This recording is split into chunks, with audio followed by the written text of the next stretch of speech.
สูงจอมกันค่ะไปสูงค่ะคลิปในเตย้อนเอาตั้งหู้ล็อกไลน์แนวทางปลายบ้นเอามาฝากตอนหมู่จุ้มสายงานอันคัดใจไว้ใจเฮ็ดนาการ MLM นาการ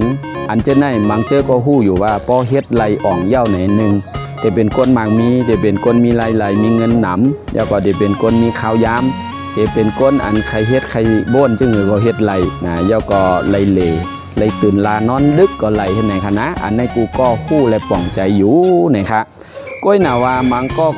มาย้อนถามเขาข่าวว่าเอ้ยสาวเขาว่ะเพราะเขาคาใครเหมือนจังสาวเขาป่องเย่าเป็นเย่าได้อยู่เฮิรนหลังใหญ่ได้ขี่กาลำหนึ่งเป็นหลายล้านสาวเฮ็ดจึงหื้อเนี่ยครับมีอยู่5ล็อกลายมีอยู่5เส้นตั้งอันได้เฮ็ดได้แล้วไปเมื่อหายพอ